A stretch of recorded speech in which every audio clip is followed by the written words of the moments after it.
Good evening to all. This is the continuation video by AKSIAS on Group 1 History Key. History component ఏదైతే ఉందో Telangana history Indian history కలిపి history component అంటున్నాను. ఈ component యొక్క key ఈరోజు TSPSC ఎగ్జామినేషన్లో ఏ ప్రశ్నలు వచ్చాయి, వాటికి సమాధానాలు ఏమిటి, అది ఈరోజు మనం డిస్కస్ చేస్తున్నాం. In the previous video, in the another video you will be viewing, we have completed TS history and culture. Telangana state యొక్క హిస్టరీ కల్చర్ మీద మనం మాట్లాడుకున్నాం. దాంట్లో చాలా క్వశ్చన్స్ వచ్చాయి. Indian history component is are very less. అదే ఆశ్చర్యకరమైన విషయం. As I have discussed in the earlier session in that video also, but I want to repeat. ఎందుకంటే హిస్టరీ కాంపోనెంట్ మీద మీకు ఒక అభిప్రాయం ఉండాలి. You should have a clear cut understanding how many marks you will get in history when you have 150 questions. 150 క్వశ్చన్స్కు ఎన్ని మార్కులు history కాంపోనెంట్లో వస్తున్నాయి చూస్తే, మీకు రేపు పొద్దున్న గ్రూప్ 2 ఎగ్జామినేషన్ చూస్తే 4 పేపర్లు హిస్టరీ కాంపోనెంట్ 1/3 అవుతోంది. టోటల్ 900 మార్క్స్లో 300 మార్క్స్ హిస్టరీ కాంపోనెంట్ ఉంటుంది చూడండి. అన్ని ఆబ్జెక్టివ్ టైపే. ఇప్పుడు మీరు 150లో 22 క్వశ్చన్స్ ప్రిలిమ్స్ రాస్తున్నారు, ఆబ్జెక్టివ్ టైప్ రాస్తున్నారు. Again those get selected in this group 1 will be appearing for mains, that is descriptive. But here we have to understand one thing. This is a jumble. Telangana history component చాలా ఎక్కువ వచ్చింది ప్రిలిమ్స్లో, కానీ Indian history component రాలేదు. కానీ in your mains it is not the same scenario. Indian history మీకు ఏ component ఎన్ని మార్కులు అయితే ఇండియన్ హిస్టరీకి అలొకేట్ అయి ఉన్నాయో, ఇండియన్ హిస్టరీ క్వశ్చన్స్ అన్ని వస్తాయి. కాబట్టి you should be very thorough with the subject. Remember this. 22 marks in 150 questions, that was the history component.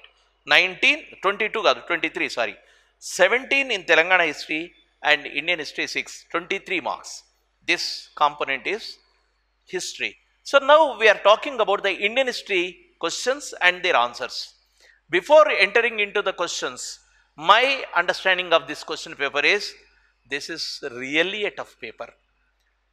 Tough paper అంటే ఎందుకు అంటున్నాను అంటే, ఇంతకుముందు తెలంగాణ పేపర్స్లో 17 ప్రశ్నల్లో కొన్ని క్వశ్చన్స్ ఈజీగా ఉన్నాయి, కొన్ని క్వశ్చన్స్ ఇట్లా ఉన్నాయి. టఫ్ ఎందుకు అంటున్నానో మీరు ఇప్పుడు పేపర్ చూస్తే అర్థమవుతుంది. ఫర్ ఎగ్జాంపుల్, ఒక ఫేమస్ పెయింటర్, మీకు మోడర్న్ ఇండియన్ హిస్టరీలో ఉన్న ఫేమస్ పెయింటర్ ఏమేం పెయింటింగ్స్ వేసాడో అంత లిస్ట్ మీ దృష్టిలో ఉంటే తప్ప మీరు ఆ మార్కులు మీకు ఆ కరెక్ట్ ఆన్సర్ రాదు. That painter's name is Raja Ravi Varma. ఏ పెయింటింగ్స్ వేసాడు మీరు ఒక్కసారి ఈ వీడియో చూస్తున్న వాళ్ళు ఇమాజిన్, మీరు అసలు ఎప్పుడైనా రాజా రవివర్మ వేసిన పెయింటర్ అని తెలుసు, ఫేమస్ పెయింటర్ అని తెలుసు, ఏం పెయింటింగ్స్ వేసాడో మీకు అంత లిస్ట్ తెలుసా? ఆ ఫేమస్ పెయింటింగ్స్ లిస్టు. కానీ ఇక్కడ అడిగింది అటువంటి ప్రశ్నలు. Then some of the organisations which are not so prominent, but you have to keep them, arrange them in order. So this is the toughness, this is the level of tough questions.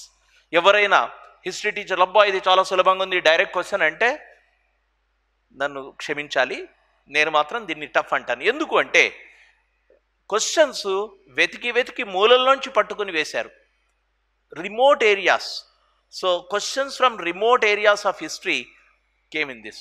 So that is why. That to you have 6 questions, all very very tough. I will show you how. Now let's start answering these questions. We have 6 questions.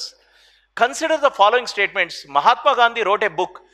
నేను దీంట్లో మళ్ళీ analysis చెప్తాను, ఎందుకంటే ముందు మీకు ancient ఇండియాలోంచి ఒకే ఒక్క question వచ్చింది, modern ఇండియాలోంచి 5 క్వశ్చన్ వచ్చాయి. No question from medieval India. This is very very interesting and important. So first question, this is from modern India. Mahatma Gandhi wrote a book, Indian opinion to apprise the British government of widespread discontent among Indians. Indian opinion.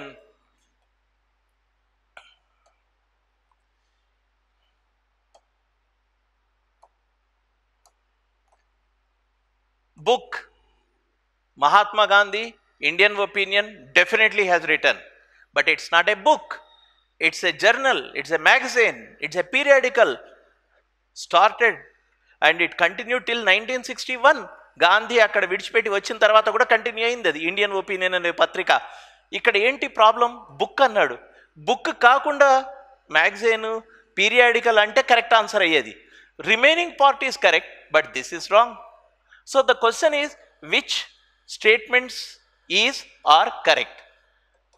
If it is not book, it is correct. But if it is book, it is wrong. Next, Hindu Swaraj, written by Mahatma Gandhi in Gujarati in 1901, was proscribed by government of Bombay, and then in 1910 it was published in English in London. This question is also having its problems. Partly right, partly wrong. Hindu Swaraj, written by Gandhi, it's true. It was written in Gujarati, true. Written in 1909, true. Proscribed by Indian government, true. ఇవన్నీ నిజాలే. కానీ in 1910 it was published in English. ఈ హిందూ స్వరాజ్ను ఇంగ్లీష్లో publish చేస్తున్నారు. ఆ హిందూ స్వరాజ్ను వేరే publish చేస్తుంది London అంటున్నారు. No, this is not London. This is published from Natal, that is South Africa. ఇప్పుడు చూడండి, మీకు సౌత్ ఆఫ్రికాలో పబ్లిష్ చేసిన ఈ మ్యాగజైన్ లండన్లో పబ్లిష్ అయినది అనేసరికి ఏమైపోయింది? ఇది రాంగ్ అయిపోయింది. ఇది ఇది ఇక్కడ ఇంగ్లీష్ వరకు ఇచ్చేసినా కానీ కరెక్ట్ అయ్యేది. 1910 publish, no doubt about it, but not from London.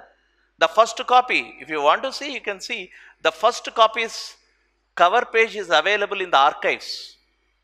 So neither A nor B.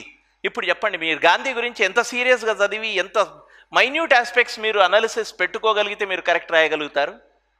ఇక్కడ బుక్ను మిస్టేక్ చేసి కరెక్టే కదా, ఇండియన్ ఒపీనియనా, తప్పు అవుతుంది, ఇక్కడైనా తప్పు అవుతుంది. Then arrange the following chronology in chronological order according to their year of establishment. These are all the organizations: Aligarh Scientific Society, Banaras Debating Club, Bihar Scientific Society, Society for Translating European Sciences, Indian Association for the Cultivation of Science. As a history teacher, this is one of the popular institutions in Indian history we talk about. భారతదేశ చరిత్రలో ముఖ్యమైన సంస్థల గురించి మాట్లాడేటప్పుడు మనము సాంస్కృతిక పునరుజ్జీవనం, Renaissance period నుంచి, రాజా రామ్మోహన్ రాయ్ నుంచి మొదలు పెడితే ఇండియాలో వస్తున్న మార్పులు ఎన్నో సంస్థలు మాట్లాడతాం. ఎన్నో సంస్థల్లో ఈ అలీగఢ్ స్కూల్ మాట్లాడతాం, దాని పైనీర్ ఇది. So Aligarh scientific society is there to incorporate or to bring in the scientific thing into Islamic thing, అది మొదలైంది. కాబట్టి ఈ అలీగఢ్ మాత్రమే పాపులర్. ఇది అలీగఢ్ స్కూల్ ఏదైతే అంటామో, తర్వాత అలీగఢ్ యూనివర్సిటీగా మారిందో, this is the pioneer of this Aligarh scientific society. ఇదొకటే విన్నాం, మిగతాది ఏది విన్నవి కాదు. సో ఎంత టఫ్ క్వశ్చన్ ఇది చూడండి. దీని మీద ఎవరైనా నేను బాగా రాశాను, దీని కరెక్ట్ ఆన్సర్ రాశానంటే వాళ్ళు డెఫినెట్గా చాలా బాగా చదివిన వాళ్ళు, లేక ఊరికే అన్నారు అనుకుంటే మీకే అర్థం కావాలి. So you rate the difficulty in organising this one. So the order is DBACE. D. Some questions are wrongly written. Yeah. D, B, A, C, E. So let's talk about each one. First one is Society for Translating European Sciences. The founder was H.H. Wilson. This H.H. Wilson started it in 1825. This is the beginning.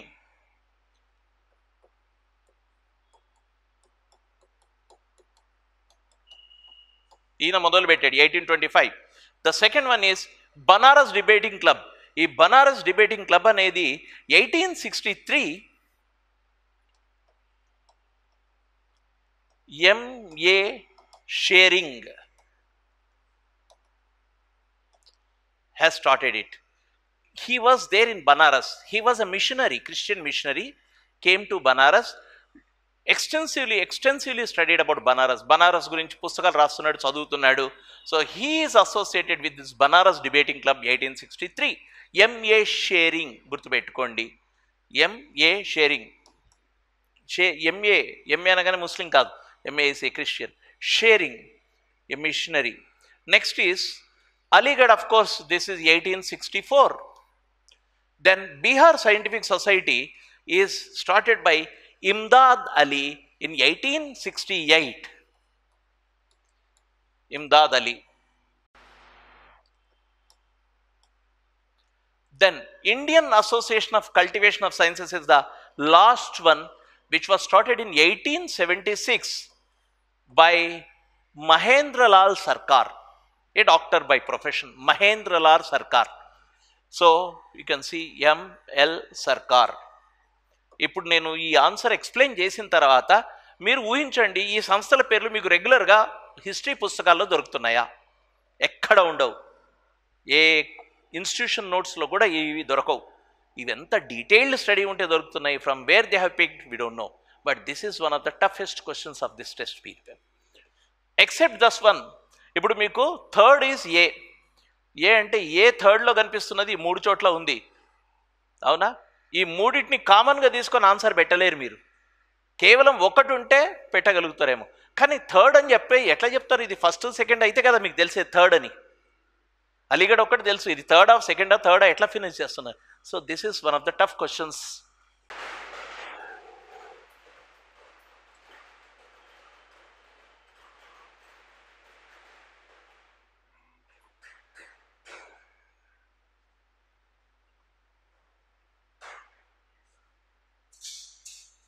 ఇంతకుముందు శైవిజం గురించి తెలంగాణ హిస్టరీలో question ఒకటి analysis చేసాం. Will see this. Which of the following statements about Indian National Army are correct? INA had fighting brigades named after Gandhi, Subhash, Rani Jhansi. What do you think? By looking at this statement very broadly, like book Indian opinion lagane, you feel that fighting brigades named after Gandhi, Subhash, Rani Jhansi, all these names are heard, no doubt about it. But these two are the brigades and this is the regiment. INA ఇవేమో brigades. This is a regiment. ఇప్పుడు చెప్పండి, ఇది smaller one. ఇప్పుడు ఈ క్వశ్చన్లో ఇది కరెక్టా తప్ప? The question is choose the correct answer. What are the correct answers? Brigades, regiment. ఇక్కడ అడిగింది brigades. Then what to do? It's a wrong answer basically. If it would have been brigades and regiments named on Gandhi, Subhash and Jhansi అంటే okay, అయిపోయేది. But this is one. This is misleading. Next, slogans of INA were Jai Hind, Delhi దూర్ high. ఇది కూడా మిస్లీడింగే. Delhi slogan మీకు విన్నారు INA. Subhash Chandra Bose gives a call when he leads the INA and he says Delhi చలో. He says Delhi chalo. It's not Delhi dur hai. There is a difference between Delhi dur hai and Delhi chalo. Delhi dur hai ante chala duranga undi ani. Delhi chalo ante let's march. Our target is Delhi. INA target, INA slogan was Delhi chalo, not Delhi dur hai. So this is also wrong. Idi correct, idi wrong. So finally idi tappu, idi kuda tappu. Then na problem entante ikkada answers combination chudandi. Raj Bihari Bose handed over the leadership to Subhash Chandra Bose. This is true.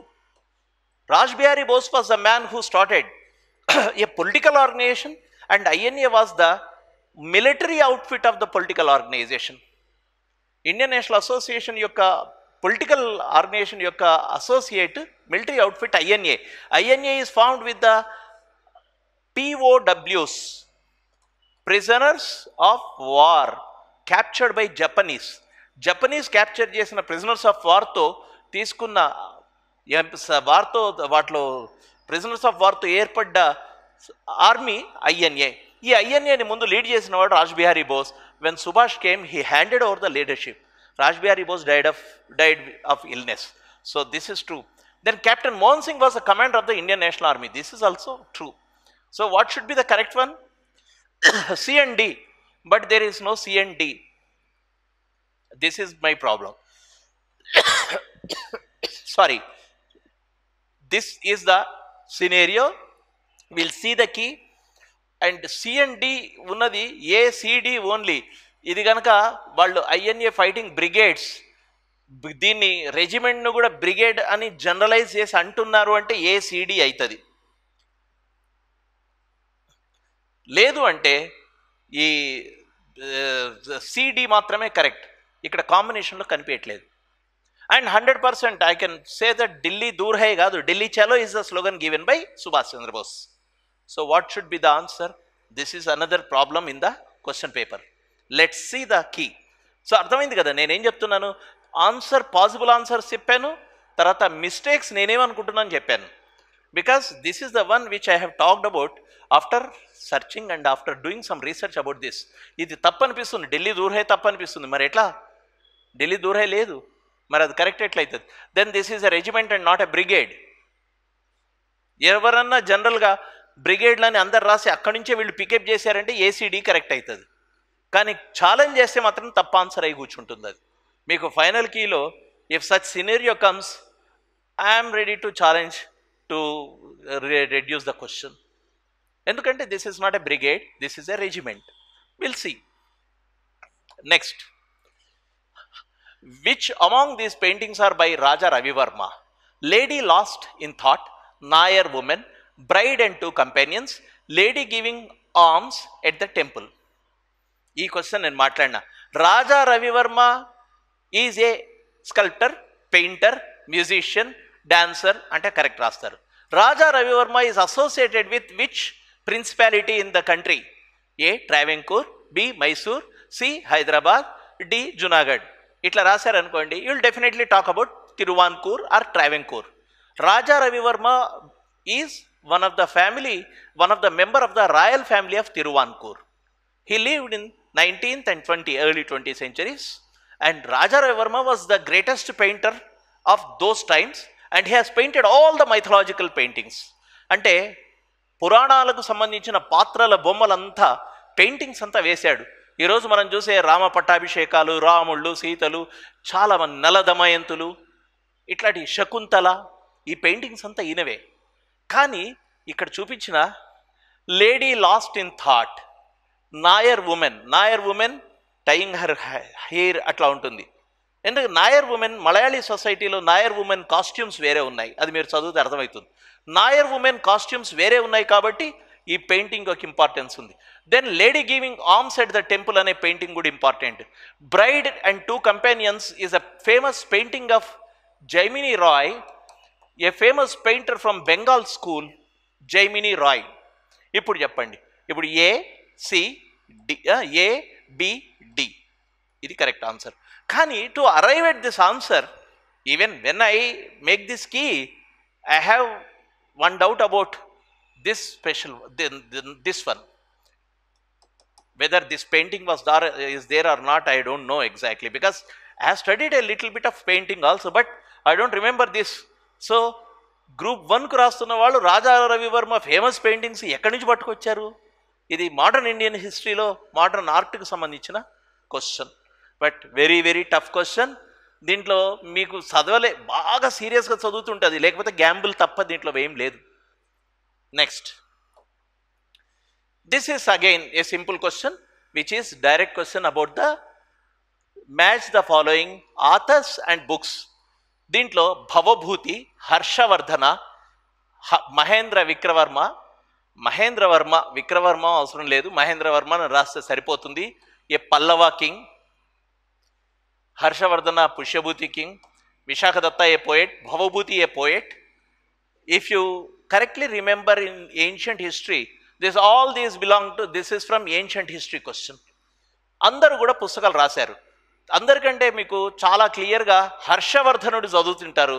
హర్షుడు రాసిన పుస్తకాల్లో నాగానందం మీకుంటుంది. ఈ నాగానందం అనేది చాలా popular. ఈ నాగానందం గుర్తుపెట్టుకోవాల్సిందే. ఇది హర్షుడు లాజికల్గా పోయి హర్షుడు నాగానందమే రాయాలి అనేది మీకు రాదు. సో గుర్తుపెట్టుకుంటే హర్షుడు నాగానందం. B is 4. B4లో మీకు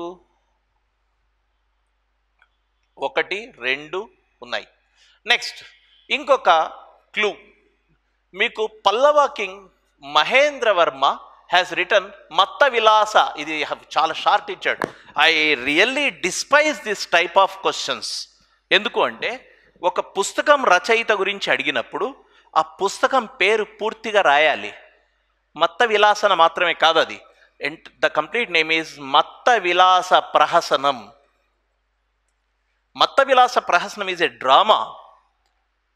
ఈ డ్రామాలో ఒక బుద్ధిస్ట్ భిక్కు, తర్వాత ఒక భిక్కుని, తర్వాత ఒక మామూలుగా ఈ వాళ్ళ డిస్కోర్స్ అంతా ఉంటుంది దాంట్లో. ఇది బుద్ధిజాన్ని నెగేట్ చేయడం కోసం తీసుకొచ్చిన పుస్తకం ఇది, Pallava period. I have gone through the characters. So Matta Vilasa ప్రహసనం ఇది డ్రామా లాంటిది. ఈ మత్త విలాస ప్రహసనం రాసింది మహేంద్ర వర్మ, ఏ పల్లవ కింగ్. సో ఇప్పుడు C3, B4, C3, ఇంకా C3 కూడా ఇంకెక్కడ లేదు, ఇక్కడ మాత్రమే ఉంది C3. Next Vishakhadatta. This is a very very very frequently asked questions or the mostly talked about books. Vishakhadatta has written Devi Chandraguptam, a Mauryan history, Devi Chandraguptam. Then Bhavabhuti, Malati Madhavam. So finally the answer should be this one. మీకు రెండు తెలిసిన కరెక్ట్గా arrive అయ్యేటట్టుగా ఉన్న question ఇది, మిగతా తెలవకపోయినా. మొత్తం తెలవడం అనేది చాలా ఈజీయే. విశాఖదత్తుడు, శూద్రక మహాకవి, వీళ్ళందరూ కూడా early Kalidasa, Vishakhadatta, Bhasa, Shudraka, Chanakya, that is Kautilya, early Vararuchi, వీళ్ళంతా కూడా అర్లీ పోయిట్స్ మనకు. లేకపోతే ఈ వ్యాకరణాలు రాస్తున్న వాళ్ళు పతంజలి, ఇవన్నీ కూడా అర్లీ పీరియడ్లో బీసీ, ఈ గుప్తా పీరియడ్కు ముందొస్తున్న పుస్తకాలు. ఇవన్నీ కూడా గుర్తుపెట్టుకోవాల్సిన పుస్తకాలే. Which of the following statements about Raja Rammohan Roy choose the correct answer? He favored polygamy. Polygamy means having more wives. Do you think Raja Rammohan Roy will have polygamy as one of the ideal in his whole understanding? Actually, he was the most modern man of the country. ఆ సమయానికి 1930లలో రాజా రామ్మోహన్ రాయ్ మిగతా వాళ్ళకంటే అడ్వాన్స్గా ఆలోచించి దురాచారాలకు వ్యతిరేకంగా ఆలోచిస్తున్నవాడు. పాలిగామిని అందరూ మాట్లాడుతున్నారు, సమర్థిస్తున్న వాళ్ళే. పాలిగామి మొన్నటి వరకు 1990ల వరకు సినిమాల్లో ఉండి సచ్చింది. ఇప్పటికి కూడా 90ల వరకు సినిమాల్లో చూస్తే హీరో చివరి సీన్లో ఇద్దరు హీరోయిన్లు పక్కన నిలబడి శుభం కార్డు వేయించుకుంటున్న సినిమాలు ఉన్నాయి. పాలిగామిని మన సినిమాలు అంత బాగా నేర్పించాయి. So if you talk about polygamy, this is a wrong thing which was opposed by all the reformers. సంస్కర్తలందరూ కూడా పాలిగామిని వ్యతిరేకించారు. సో ఇది కాదు. Then he established Vedanta college in 1825. It is true. ఈ వేదాంత కాలేజ్ అనేది 1825లో మొదలుపెట్టాడు. దీంట్లో మోడర్న్ సైన్సెస్ని ఇంట్రొడ్యూస్ చేస్తున్నాడు ఈ కాలేజ్లో. న్యూ హోప్స్, యూరోపియన్ ఫిలాసఫీ తీసుకొని వస్తున్నాడు. So all these things are being taught in this Vedanta college. So the correct answer is B only. With this the 6 questions in Indian history are complete. So how do you think about these questions? Do you think all these are very common questions, like examinationలో ప్రతిసారి హరప్పా మొహంజోదారోల మీద అడిగిన ప్రశ్న ఎక్కడ రాలేదు, Vedic society మీద అడిగిన ప్రశ్న రాలేదు, మౌర్యన్ రాలేదు, గుప్తా రాలేదు, హర్షవర్ధన ఒకటి వచ్చింది. నేను కావాలని ఇండియన్ హిస్టరీ మొత్తం లైన్ చెప్తున్నాను. నెక్స్ట్ మీకు హర్ష వచ్చింది. మళ్ళీ మీడివల్ పీరియడ్ రాజ్పుత్ కింగ్డమ్స్ నుంచి మొదలుపెట్టి మొఘల్స్, లేటర్ మొఘల్స్ వరకు కూడా రాలేదు. మళ్ళీ కంప్లీట్లీ మోడర్న్ ఇండియన్ హిస్టరీ. అంటే Harsha is there in 6th century, 600sలో 6th centuryకి ఉన్నాడు. ఆ హర్ష 600sలో ఉన్నవాడు. తర్వాత మళ్ళీ మీకు పోతే 7th century నుంచి మొదలు పెడితే అంటే అర్లీ హిస్టరీలో చివరి వాడు హర్ష, మీడివల్ 0, ఫైనల్లీ మీకు ఎక్కడి దాకా వచ్చారు? మళ్ళీ మోడర్న్ ఇండియా క్వశ్చన్స్ వస్తున్నాయి. రాజా రామ్మోహన్ రాయ్ పీరియడ్ వస్తున్నాయి, అంటే 1800s క్వశ్చన్స్ వస్తున్నాయి. సో గ్యాప్ ఆఫ్ 600 to 1800, ఒక 1200 పీరియడ్స్ నుంచి క్వశ్చన్సే రాలేదు. క్వశ్చన్స్ చాలా తక్కువ వచ్చాయి ఇండియన్ హిస్టరీలో. అయినప్పటికీ వచ్చిన క్వశ్చన్స్ మొత్తం చాలా tough questions. This is my understanding. Hope in spite of all these explanations, hope you will score better marks in history. All the best. Thank you.